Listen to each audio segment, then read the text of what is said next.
Hi friends, அனைவருக்கும் வணக்கம். இனிய காலை வணக்கம். எல்லோரும் எப்படி படிச்சுட்டு வந்திருக்கீங்க? இன்றைக்கி வந்து உங்களுக்கு மத்திய அரசு பாடத்திலிருந்து ஒரு 5 கொஷினும், இந்திய அரசியலமைப்பு 12th and 6th ஸ்டாண்டர்ட் நம்ம வந்து இன்னும் பார்க்கல, அதிலிருந்து ஒரு 5 கொஷினும் வந்து எடுத்துகிட்டு வந்திருக்கேன். டோட்டலாக 10 கொஷின்ஸ். ஸோ ஒரு 2 minutes வெயிட் பண்ணுங்கள். லிங்க்கை ஷேர் பண்ணிவிட்டேன். ஃப்ரெண்ட்ஸ் எல்லாம் ஜாயின் பண்ணதுக்கப்புறமா நம்ம லைவ் டெஸ்ட் ஸ்டார்ட் பண்ணிடலாம். இது வந்து டே 3க்கு உண்டான லைவ் டெஸ்ட். ஸோ எல்லாருமே வந்து குட் மார்னிங் சொல்கிறீங்க. குட் மார்னிங் எல்லாருக்குமே very good morning. So day 3 வந்து சூப்பராக நம்ம ஸ்டார்ட் பண்ண போகிறோம். With no further delay first question போயிடலாம். ஃபர்ஸ்ட் கொஷின் பாருங்கள். கீழே கொடுக்கப்பட்டுள்ள வாக்கியங்களை எது சரியானவை? ஓகேங்களா, மொத்தம் வந்து 4 வாக்கியங்கள் கொடுத்துருக்கேன். சரிங்களா, அதில் எது வந்து சரியானவை? ஃபஸ்ட்டு வாக்கியம், செகண்டு, தேர்டு, ஃபோர்த்து. ஓகேங்களா, 4மே நல்லா பாருங்கள். ஓகே, அதில் எது வந்து சரியானவை அப்படின்ட்டு கேட்டிருக்கேன். சரிங்களா,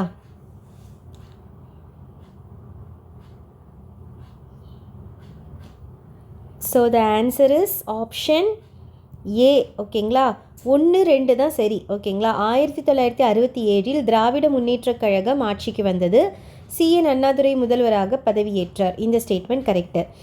1992 நவம்பரில் உச்சநீதிமன்றம் மண்டல் ஆணையம் வழக்கில் தீர்ப்பு வழங்கியது. ஓகேங்களா, இதுவும் கரெக்டு. ஓகேங்களா, ஸோ ஃபஸ்ட்டு 2 ஸ்டேட்மெண்ட் தான் கரெக்டு. மீதி 3rd and 4th ஸ்டேட்மெண்ட் வந்து தவறு. இங்கே பாருங்கள், அரசமைப்பு உறுப்பு 360 என்பது ஜம்மு காஷ்மீர் பகுதிக்கு சிறப்பு தன்னாட்சி தகுதி வழங்குவது ஆகும் அப்படின்னு போட்டிருக்கு. ஆர்டிக்கல் 370. ஓகேங்களா, இங்கே நான் 316 கொடுத்து உங்களுக்கு கன்ஃபியூஸ் பண்ணியிருக்கேன். So article 370. ஓகேங்களா, அதே மாதிரி பாருங்கள், இந்திய அரசு ஆகஸ்ட் 5ஆம் நாள், ஓகேங்களா, 2009 அப்படின்ட்டு போட்டிருக்கு. இங்கே வந்து 2019 அன்று ஜம்மு காஷ்மீருக்கு வழங்கப்பட்ட சிறப்பு தகுதியை ரத்து செய்தது. இது வந்து 2019. ஓகேங்களா, இது 370. ஸோ இங்கே பாருங்கள், விளக்கம் பாருங்கள். உறுப்பு வந்து 370, ஆர்டிக்கல் 370. அதில் தான் அவங்களுக்கு வந்து சிறப்பு தன்னாட்சி தகுதி வழங்குவது அப்படின்ட்டு முடிவு பண்ணாங்க. அதே மாதிரி ஆகஸ்ட் 5, 2019 அன்னைக்கு வந்து அந்த வழங்கப்பட்ட சிறப்பு தகுதியை வந்து என்ன பண்ணிட்டாங்க, ரத்து செஞ்சிட்டாங்க. சரிங்களா, okay okay fine. Second question போகலாமா? செகண்ட் கொஷின் பாருங்கள். பொது கணக்கு குழு பற்றிய தவறான கூற்றை காண்க. மொத்தம் 4 ஸ்டேட்மெண்ட் இருக்குது. அதில் பொது கணக்கு குழு பற்றின தவறான கூற்று. ஓகேங்களா, நல்லா படிங்க. ஓகே, அதில் எது தவறு அப்படின்ட்டு கண்டுபிடிக்கணும். தவறான கூற்று. சூப்பர். ஆன்சர் வந்து ஆப்ஷன் சி. ஓகேங்களா, ஃபஸ்ட்டு ஸ்டேட்மெண்ட் மட்டும்தான் வந்து தவறு. ஓகேங்களா, மற்ற 3மே கரெக்டு தான். ஸோ கரெக்டான ஸ்டேட்மெண்ட் என்னென்னு பார்த்துடலாம். ஏன் ஃபஸ்ட்டு ஸ்டேட்மெண்ட் ஃபஸ்ட்டு தவறுன்னு பார்த்துடலாம். இங்கே பாருங்கள், மாநிலங்களவை உறுப்பினர்களிடமிருந்து ஒருவர் பொது கணக்கு குழு தலைவராக மக்களவைத் தலைவரால் நியமிக்கப்படுகிறார். ஸோ இந்த மாநிலங்களவை கிடையாது, மக்களவை அப்படின்ட்டு வரணும். அவங்க மக்களவை உறுப்பினர்லேருந்து தான் வந்து ஒருவர் வந்து பொது கணக்கு குழு தலைவராக வந்து மக்களவை தலைவர்களால் நியமிக்கப்படுகிறார். ஓகேங்களா, ஸோ அதனால் இங்கே மாநிலங்களவை, ஆனால் அங்கே மக்களவைன்னு வந்திருக்கணும். அதனால தான் அந்த ஸ்டேட்மெண்ட் வந்து தவறு. சரிங்களா, மற்ற 3 ஸ்டேட்மெண்ட்டும் கரெக்டு தான். இதில் 1967-68ஆம் ஆண்டில் முதன்முறையாக எதிர்க்கட்சி உறுப்பினர் ஒருவரே பொது கணக்கு குழு தலைவராக மக்களவைத் தலைவரால் நியமிக்கப்பட்டுள்ளார். இக்குழு மக்களவைத் தலைவர் கட்டுப்பாட்டின் கீழ் இயங்கும் ஒரு நாடாளுமன்ற குழுவே கருதப்படுகிறது. 1950 ஜனவரி முதல் 2018 ஏப்ரல் வரை இக்குழு 1596 அறிக்கைகளை தாக்கல் செய்துள்ளது. ஸோ 18 வரைக்கும், ஏப்ரல் 2018 வரைக்கும். சரிங்களா, எத்தனை அறிக்கைகள்னால் 1596 அறிக்கைகள். சரிங்களா, ஸோ இதான் பொது கணக்கு குழு பற்றின கொஷின். ஸோ அதான் இந்த பாக்ஸ் இன்ஃபர்மேஷன். ஓகேங்களா, இல்லை பார்த்தீங்கன்னா மக்களவை உறுப்பினர்லேருந்து தான் வந்து ஒருவர் வந்து பொது கணக்கு குழு தலைவராக மக்களவை தலைவரால் நியமிக்கப்படுகிறார். ஓகேங்களா, ஓகே தேர்ட் கொஷின் போயிடலாம். தேர்ட் கொஷின் பாருங்கள். சங்கரலிங்கனார் சங்கரலிங்கனார் பற்றி ஓகேங்களா, சங்கரலிங்கனார் சரியான பற்றியன்னு போட்டேன். சங்கரலிங்கனார் பற்றிய சரியான கூற்றை காண்க. ஓகேங்களா.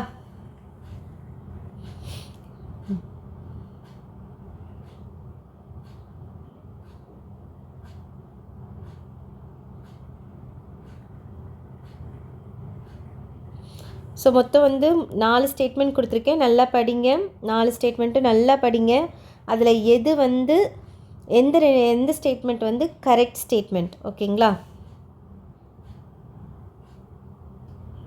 சூப்பர். கரெக்ட் ஸ்டேட்மெண்ட் எதுனா ஃபஸ்ட்டு 2 ஸ்டேட்மெண்ட்டு தான் கரெக்டு, 3யும் 4ம் தப்பு. ஓகேங்களா. அப்போ என்ன ஆன்சர் வரும்? ஆப்ஷன் டி, 1 மற்றும் 2 தான் கரெக்ட் ஸ்டேட்மெண்ட். ஓகேங்களா. 3, 4 ராங். 1917 இந்திய தேசிய காங்கிரஸில் இணைந்தார். யார்? Sankaralinganar. Correct.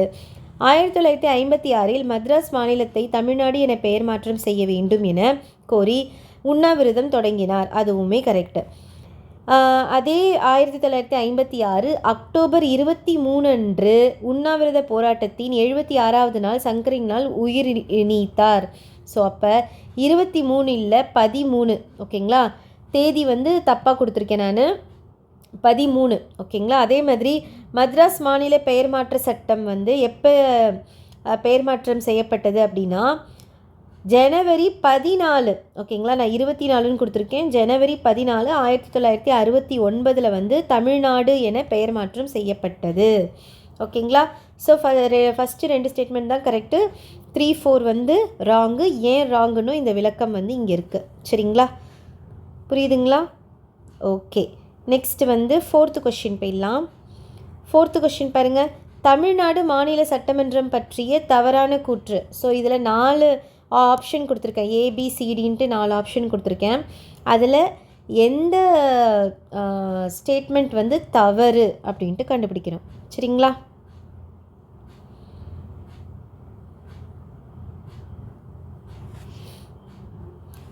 Super. Option D.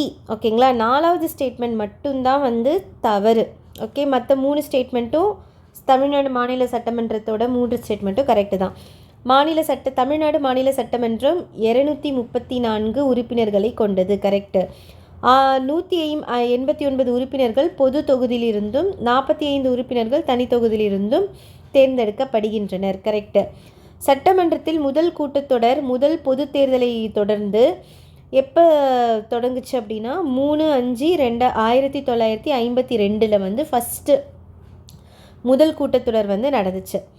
அதுக்கப்புறமா 6/4/2021 அன்று தமிழக சட்டமன்ற பொது தேர்தலை நடத்திய ஒட்டி அது எத்தனாவது தமிழக சட்டமன்றம்னா 15வது சட்டமன்றம் கொடுத்துருக்கேன், இல்லை 16வது தமிழக சட்டமன்றம் எப்போ அமைக்கப்பட்டுச்சுன்னா 7/5/2021.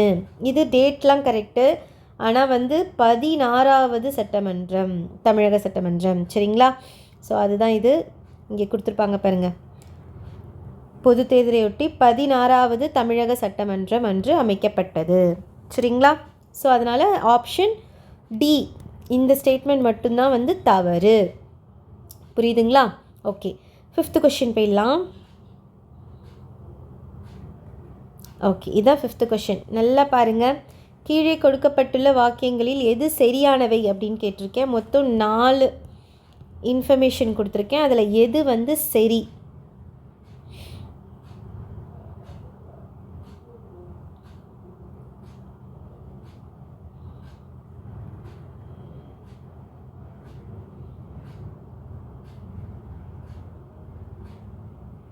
சூப்பர்.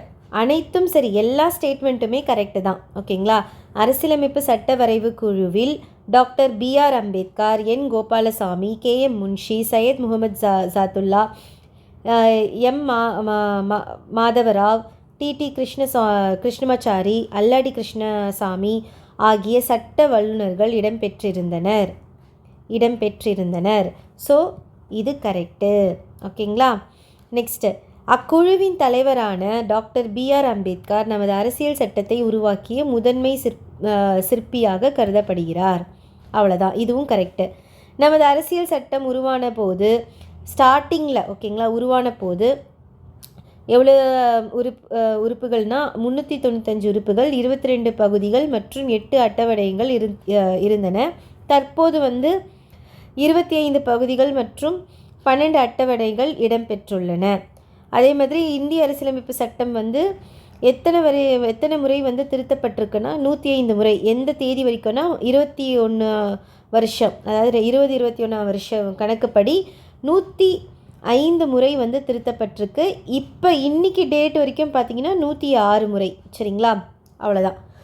ஸோ இது எல்லாமே கரெக்டு தான். எல்லா ஸ்டேட்மெண்ட்டுமே கரெக்டான ஸ்டேட்மெண்ட்டு தான். சரிங்களா, 6th கொஷின் போயிடலாம். 6th கொஷின் பாருங்கள். மாநிலங்களவை உறுப்பினராவதற்கான தகுதிகள் அல்லாதவை எது? ஓகேங்களா, 4 ஆப்ஷன் இருக்குது. அதில் எந்த ஆப்ஷன் தகுதி அல்லாதவை?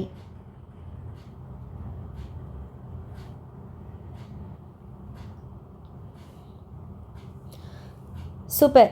ஆன்சர் ஆப்ஷன் பி, 35 வயது பூர்த்தி அடைந்தவராக இருத்தல் வேண்டும் கொடுத்துருக்கேன். அது ஆக்சுவலாக 30 வயது. சரிங்களா, மற்றபடி எல்லா ஸ்டேட்மெண்ட்டும் கரெக்டு தான். இந்திய குடிமகனாக இருக்க வேண்டும், கரெக்டு. அரசாங்கத்தில் ஊதியம் பெறும் பதவியில் இருக்கக்கூடாது, கரெக்டு. மக்களவையிலோ எந்த ஒரு சட்டமன்றத்திலோ உறுப்பினராக இருக்கக்கூடாது, இதுவும் கரெக்டு. ஸோ அப்போ 30 வயது பூர்த்தி அடைஞ்சிருக்கணும், அதான் இங்கே ஓகேங்களா. இந்த ஸ்டேட்மெண்ட் அதுக்கப்புறமா அதுக்கப்புறமா பாருங்களேன். மனநிலை சரியில்லாதவரோ அல்லது பெற்ற கடனை திருப்ப தர முடியாதவராகவோ இருத்தல் கூடாது, அவ்வளோதான். இதுதான் எக்ஸ்ட்ரா பாயிண்ட் இதில். சரிங்களா, இதெல்லாம் தான் மாநிலங்களுடைய உறுப்பினராக இருக்க தகுதிகள். ஓகேங்களா, ஓகே. 7th கொஷின் போயிடலாமா? 7th கொஷின் பாருங்கள். கீழே கொடுக்கப்பட்டுள்ள வாக்கியங்களில் எது சரியானவை? மொத்தம் 4 ஸ்டேட்மெண்ட் இருக்குது. அதில் எது சரியானவை?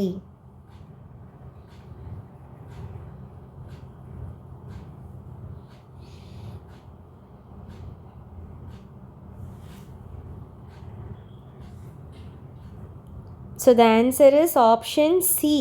2, 3 மட்டும்தான் கரெக்டு. அதாவது தொடக்கத்தில் ஒரு தலைமை நீதிபதி உட்பட 8 நீதிபதிகளை உச்ச நீதிமன்றம் கொண்டிருந்தது. இந்த ஸ்டேட்மெண்ட் கரெக்டு. இந்திய உச்ச நீதிமன்ற தலைமை நீதிபதியை குடியரசுத் தலைவர் நியமிக்கிறார், இதுவும் கரெக்டு. ஸோ இந்த 2 ஸ்டேட்மெண்ட் கரெக்டு. ஆப்ஷன் சி தான் ஆன்சர். ஏன் ஃபஸ்ட் அண்ட் லாஸ்ட் ஸ்டேட்மெண்ட் தவறு அப்படின்னா, புதுடெல்லியில் அமைந்துள்ள இந்திய உச்ச நீதிமன்றம் 1950 ஜனவரி 26 கிடையாது 28ஆம் நாள் துவங்கப்பட்டது. சரிங்களா, அதே மாதிரி உச்சநீதிமன்ற தலைமை நீதிபதியை குடியரசுத் தலைவர் நியமிக்கிறார்.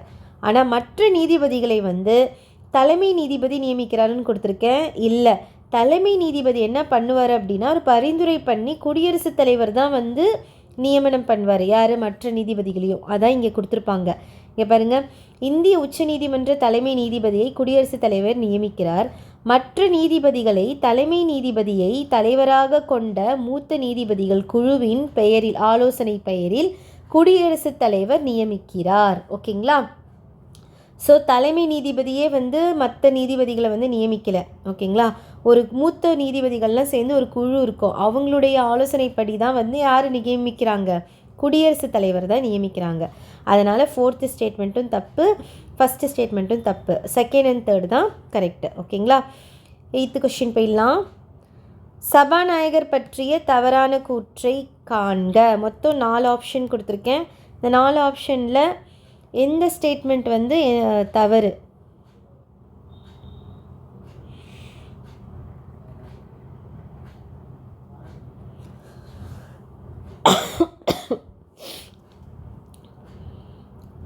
Super. Answer is option C. இந்த ஸ்டேட்மெண்ட் மட்டும்தான் தவறு. மற்ற ஸ்டேட்மெண்ட்ஸ் எல்லாமே கரெக்டு தான். மக்களவையை ஏற்று நடத்துபவர் சபாநாயகர், கரெக்டு. அவர் மக்களவை உறுப்பினர்களால் தேர்ந்தெடுக்கப்படுகிறார், கரெக்டு.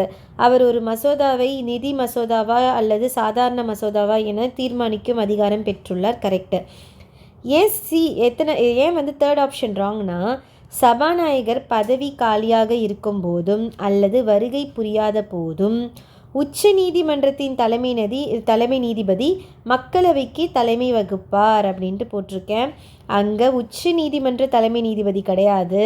ஓகேங்களா, துணை சபாநாயகர் தான் மக்களவைக்கு தலைமை வகிப்பாங்க. சரிங்களா? இங்கே பாருங்கள், இங்கே அந்த ஸ்டேட்மெண்ட் கொடுத்துருப்பாங்க. மக்களவை சபாநாயகர் பதவி காலியாக இருக்கும் போதும் அல்லது வருகை புரியாத போதும் துணை சபாநாயகர் தான் வந்து மக்களவைக்கு யார் தலைமை வகிப்பாங்க.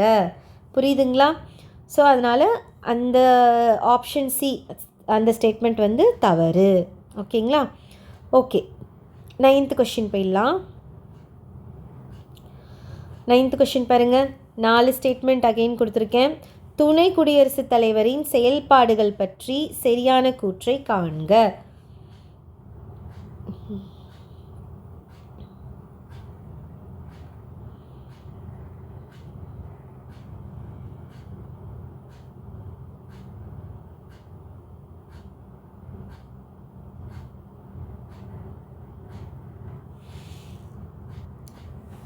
சூப்பர். ஆன்சர் வந்து ஆப்ஷன் ஏ. ஓகேங்களா? ஃபஸ்ட்டு 3 ஸ்டேட்மெண்ட் வந்து கரெக்டு, 4வது ஸ்டேட்மெண்ட் மட்டும்தான் தப்பு. ஓகேங்களா? துணை குடியரசுத் தலைவர் மாநிலங்களவையின் தலைவராக செயல்படுகிறார், கரெக்டு. மாநிலங்களவையின் மரபு ஒழுங்குமுறைகளை தீர்மானிக்கிறார், கரெக்டு. மாநிலங்களவையின் தீர்மானம் அல்லது கேள்விகளை அனுமதிப்பதை முடிவு செய்கிறார், அதுவும் கரெக்டு.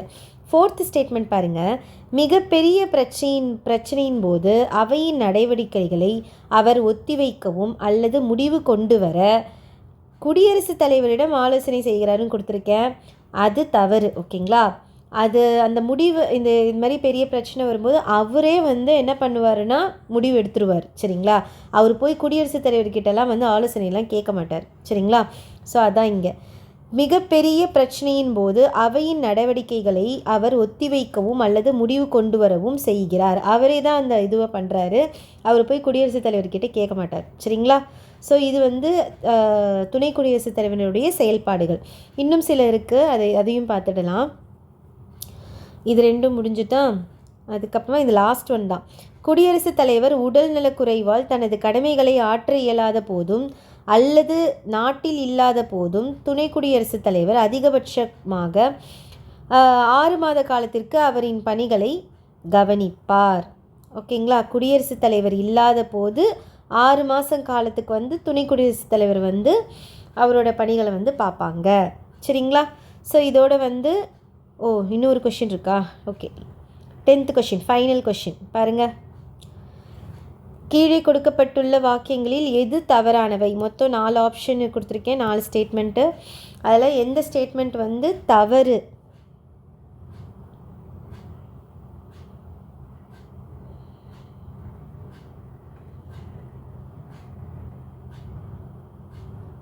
Super, option A. ஓகேங்களா? ஆப்ஷன் ஏ தான் வந்து தவறு. மற்ற 3 ஸ்டேட்மெண்ட்டும் கரெக்டு தான். புதுடெல்லியில் உள்ள ராஷ்டிரபதி பவன் குடியரசுத் தலைவரின் இல்லமாகும், கரெக்டு. இந்திய அரசியலமைப்பின் பகுதி 5இல் 52 முதல் 78 வரையிலான சட்டப்பிரிவுகள் நடுவண் அரசு நிர்வாகம் பற்றி குறிப்பிடப்படுகின்றன, கரெக்டு. தமிழகத்திலிருந்து நாடாளுமன்றத்துக்கு தேர்ந்தெடுக்கப்படும் உறுப்பினர்கள் வந்து மாநிலங்களவை வந்து 18, மக்களவையில் 39 உறுப்பினர்கள், கரெக்டு. ஏன் வந்து ஃபஸ்ட்டு ஸ்டேட்மெண்ட் ராங்னா, கேரளா மற்றும் பஞ்சாப் மாநிலங்களில் அதிகபட்சமாக 8 முறை இல்லை 9 முறை குடியரசுத் தலைவர் ஆட்சி வந்து நடைமுறைப்படுத்தப்பட்டுள்ளது. ஸோ இந்த பாக்ஸ் இன்ஃபர்மேஷன் தான் அது. ஓகேங்களா? 9 முறை வந்து குடியரசுத் தலைவர் ஆட்சி வந்து கேரளாலையும் பஞ்சாப்லேயும் அந்த மாநிலங்களில் வந்து நடந்திருக்கு. சரிங்களா? ஸோ இதோட வந்து நம்ம டே 3க்கு உண்டான லைவ் டெஸ்ட் வந்து நம்ம கம்ப்ளீட் பண்ணுறோம். ஸோ பூஸ்டப்பாக இருந்திருக்கும்னு நினைக்கிறேன். நாளைக்கு வந்து உங்களுக்கு லைவ் டெஸ்ட் இருக்காது. சண்டே வந்து கொஞ்சம் பேட்ச் ஒர்க் இருக்குது, அதே மாதிரி வீட்டு வேலை நிறைய இருக்குது. ஸோ அதனால் சண்டே வந்து உங்களுக்கு லைவ் டெஸ்ட் இருக்காது. மற்ற 6 நாட்களுமே வந்து உங்களுக்கு லைவ் டெஸ்ட் இருக்கும். சரிங்களா?